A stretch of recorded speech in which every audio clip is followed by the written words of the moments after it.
من ذا الذي يقرض الله قرضا حسنا فيضاعفه له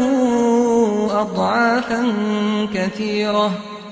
والله يقبض ويبسط وإليه ترجعون. بسم الله الرحمن الرحيم. برزان خوشویستانی برنامه بخشین صلاة و رحمت خوای پروردگارتان لەسەر بێت. خۆ بە خۆشحاڵ و بەختەوەر دەزانم لەو ئەڵقەیەش لە بەرنامەی بەخشین بە ئێوەی بەڕێز و خۆشەویست گەیشتینەوە لە شاری هەولێر. بەڕێزان ئێمە لەو بەرنامە تایبەتەدا هاوکاری سەد نەخۆشی گورچیلە دەکەین کەوا لە ڕێگای ڕێکخراوی نیفرۆن هاوکاری و ناوەکانیان بۆ ئێمە ناردووە بۆ ئەوەی کەوا هاوکاریەکی مادیان بکەین و هەروەها سەبەکەی خۆراکیشیان پێ بدەین بۆ ئەوەی کەوا کەمێک لە ئازار و ناخۆشی و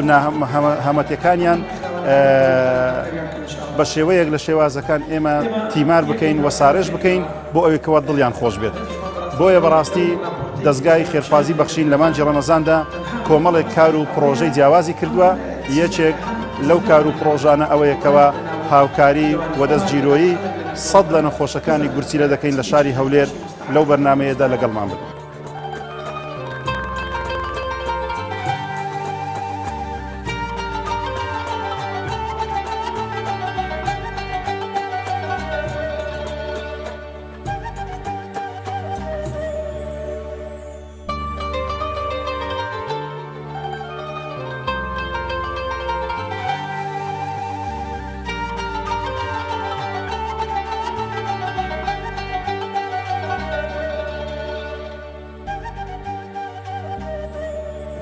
پێشەکی دەستخۆشیتان لێ دەکەم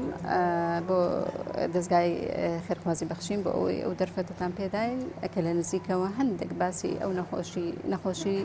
پەکەوتوی گورچیلە بکەین. طبعاً ئەم چینە نەخۆشانە بەڕاستی چینێکی زۆر هەژار و نەدارن پێویستیان بە یارمەتیە لە نزیکەوە یعنی ئاگامان لێبێن چکە بەڕاستی معاناتیان زۆرە یعنی و خەڵکیش لە نزیکەوە بە معاناتیان نازانیانێ ئەم لێ بەڕاستی زۆر پێ خۆشحاڵ بووین کە ئەو دەرفەتتان داما ینی ئەمە کەمەک ینی بین خەڵک چاویان پێ بکەوی لە نزیکەوە بزان معاناتیات. طبعا نەخۆشی پەکەوتوی گورچیلە معنەیەتیە ینی گورچیلەکانیان لەدەست ینی لە کار کەوتون ئیش ناکە ینی هەر بەوەش نییە ینی طبعا تأثیر لە هەموو ینی لاشە و جسمیانی کردیە کەم خوێن دەبن مەساریفەکی زۆرە ینی نەخۆشیش ئەو لە بە ئەو زروفی اقتصادی بدوایە ینی تەسیرێکی زۆریان لەسەر بووە. لێ هەرچە هاوکارێک بەڕاستی پێیان دەگا ئەوانە شایەنیوەن و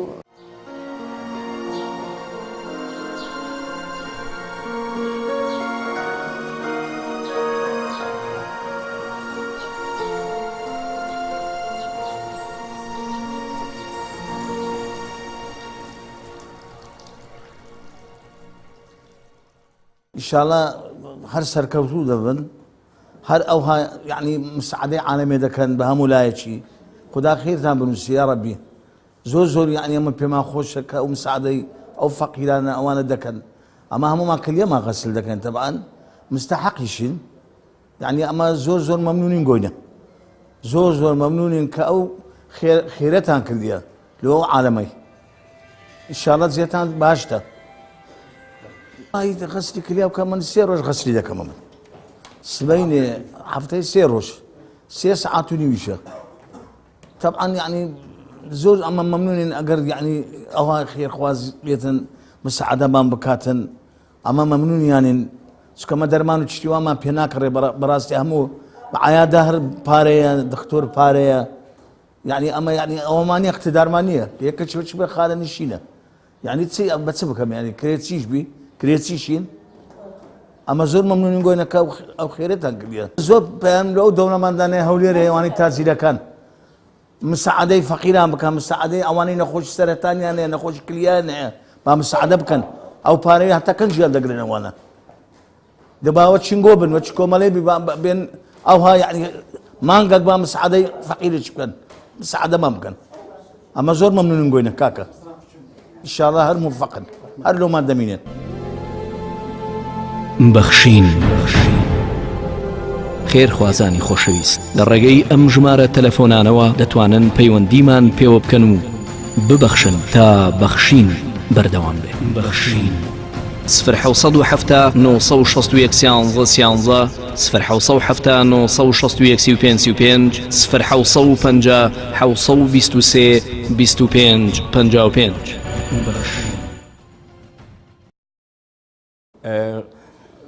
خۆشحاڵین کە ئەوڕۆ لێرەینا لە ئیزاعی بەخشین خوای گەورە جرتانداتەوە جەنەت الفردۆس لە عەلاتان بەنسیبی ئینشاءڵڵا. ئەمە غەسلی کلیای دەکەین مانجێ 12,000 عەز دەکەین لەو خێرخوازانەی کە لە پێناوی خوای دەبەخشن بێ لە خەستەخانەی سەرمان لێدا بمان بینی بە چایی خۆی بزانی ئەو عالەمە وەزعی کووە چەند منداری هەیە کرێسیەکەی کووە بزانی یعنی معنەویەتی خەڵکی کەمە ئەو ئینسانی کار بەدەستە لە خوای بترسێ بچی سەردانێکی بەشی سەرەتان بکە بەشی نانەکەلی بکە ئەوانەی دڵیان ڕاوەستایە خەڵکەکی زۆر نەخۆشە پێویستیمان بە یارمەتی هەیە. حەمد و سوپاس لۆ خوای گەورە ئەمیش دۆست و برادەری باش ڕەمەزانان یارمەتیمان دەدەن وەچی جەنابتان خزمی باشمانانە یارمەتیمان دەدەن ئەگەنا هەر بەڕێوە ناسی.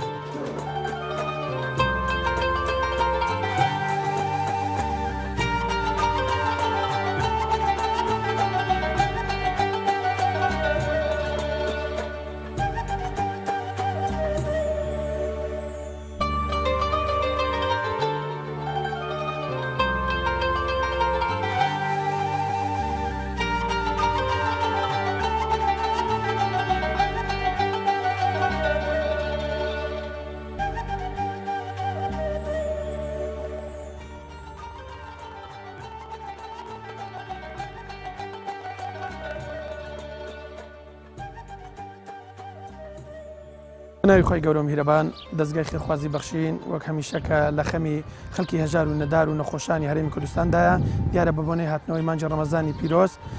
کۆمەڵی پرۆژەی ئامادە کردە بۆ ئەوەی خزمەت بەم چین و توێژانە بکات لە تەواوی هەرێمی کوردستان لە شار و شارۆچکەکان. ئێمە وەکو نووسینگەی هەولێری دەستگای خێرخوازی بەخشین ئەمڕۆکە بڕی 10 ملیۆن دینارمان ئامادە کرد و دابەشمان کرد بەسەر 100 لە نەخۆشانی غەسلی گورچیلا. ئەم نەخۆشانە دیارە ڕۆژانە و هەفتانە هەفتەی 3000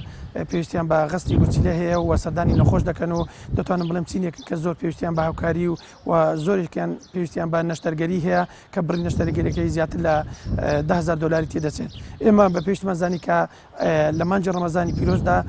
ئەو نەخۆشانە هاوکاری بکەین چ نەخۆشی غەسلی گورچیلە بێت چ ئەوانەی نانەکەلی بێتن کە 100 لە نەخۆشانی نانەکەلیمان ئامادە کردووە وەروها کەماندامان 100 لە نەخۆشی کەماندامانمان هاوکاری کردووە وەروها 200 لە بێباوکان لە شاری هەولێر هاوکاری کران. ئەمە کۆمەڵی پرۆژە بوون کە دەستگای خێرخوازی بەخشین ئامادە کردو لە تەواوی شار و شارۆچکەکان کە هاوکاری بکە بەسەر هەموو چین و توێژەکاندا. ئێمە ئەمڕۆکە سوپاس بەخوای گەورە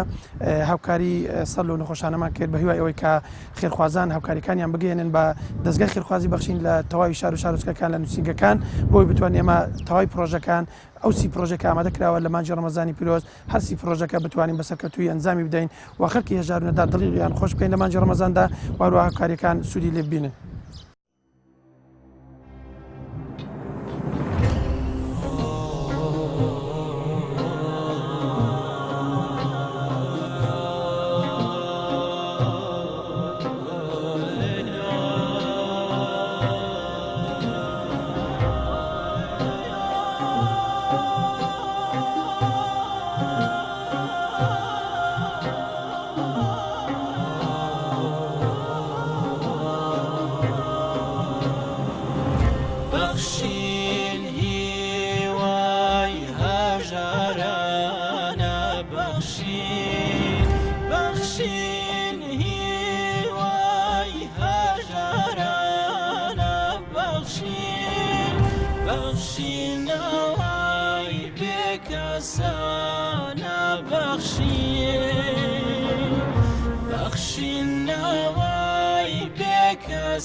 بەخشین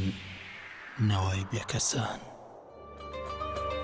بەڵێ بەڕێزان و خۆشەویستانی بەرنامەی بەخشین ئەوەی کەوابینیتان دابەشکردنی 100 لە هاوکاری بۆ ئەو کەسانە بوون کەوا نەخۆشی گورچلەیان هەیە و غەسلی کلیەیان هەیە لە شاری هەولێر کەوا بە هاوکاری ڕێکخراوی نیڤڕۆن ئەو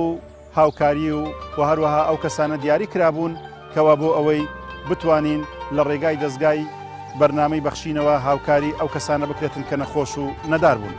بۆیە لێرەوە داوا لە خێرخوازان دەکەین وەلا خوا پێداوان دەکەین دەستگیرۆیی زیاتر و هاوکاری زۆرتر بۆ بەرنامەی بەخشین بنێرن بۆ ئەوەیەکەوە بەرنامەی بەخشینیش بتوانێتن و دەستکراوەتر بێتن کە هاوکاری هەژاران و نەداران و نەخۆشانی زیاتر بکاتن لە کوردستانی خۆمان.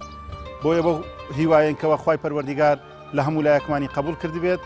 تا بەرنامەیەکی تر بە خوای پەروەردیگارتان دەسپێرین. والسلام عليكم ورحمة الله وبركاته.